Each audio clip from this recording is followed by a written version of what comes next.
Welcome back to Season 5 of Time to Change. I'm Chase Forehand. And I'm Dom Jones. We have some amazing conversations lined up from people doing the work. I'm excited for those and the change that it'll hopefully spark. I can't wait to jump in. So let's get started. Welcome back to Time to Change. I'm Chase Forehand. Hey, and I'm Dom Jones. And we are talking to the geniuses behind Elevated Coaching and Consulting Global. Sure, my name's Michael. I'm the support for Kylie, but my role really is all around making sure that Kylie, who is extremely knowledgeable and passionate about ensuring the health and safety and welfare of everyone in the workforce, and really spreading the word around psychological safety and the impact a safe environment has in the workforce. My role is really to support that. Like I said, my background is really in professional services. I'm more operational side.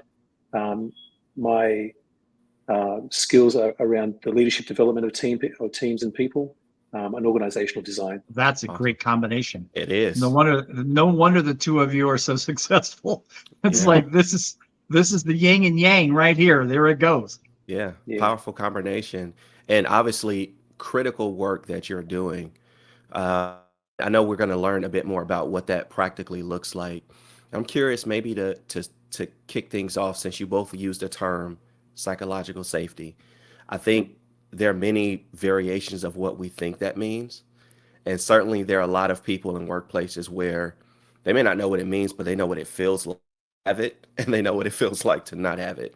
So because you do this work, can you define for us, what does psychological safety actually look like in an organization? Yeah, absolutely. I might take this question. I think it's important when we're defining psychological safety, and I've had this conversation with Chasen before, that we also define what psychosocial safety is, because sometimes the two are used interchangeably and people do get confused. And with that confusion, they usually think, oh, it's too hard, let's not even look at this.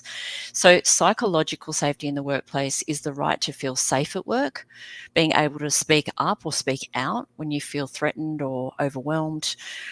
We call it a basic human right, which it is. Everybody should be able to feel safe at work, and that they can, voice concerns or grievances or complaints when they feel that they're being treated unfairly, or they have a workload that is far more heavy than what their expectations are of them in that role.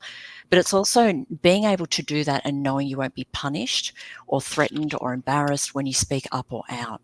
And so this psychologically safe environment at work is a culture where employees feel safe to take risks, express their thoughts, and be themselves without that fear of retribution. Psychosocial safety refers to a safe environment. So it's more about the environment in which we operate at work. It's about organisational systems that are clear, easy to use and supportive, and safe social systems, which are really the people and the relationships. So psychosocial, gosh, it's a Friday afternoon, guys. Hang in there. Hang in there with me. It's been a big week, but psychosocial risks are negative factors that can harm employee wellbeing and productivity.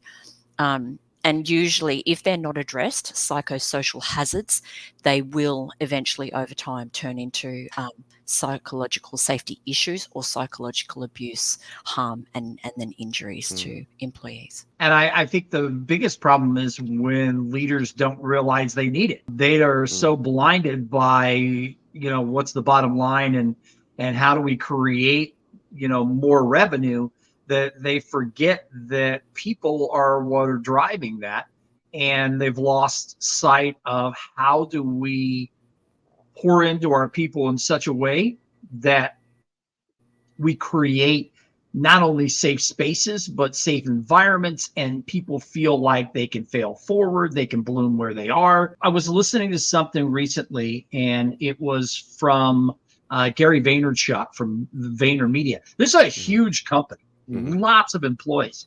And they had the very first chief heart officer with Claude Silver, and who I just adore. One of the cool things that they talked about, and I think it really aligns with what you're saying, is he had this conversation, and he was saying, you know what, we want you to come aboard and be who you are, authentically shine a light exactly the way you want it to be. We're going to create that space where you can do things, you can learn, you can grow, you can cross train, and you can do it on your own pace.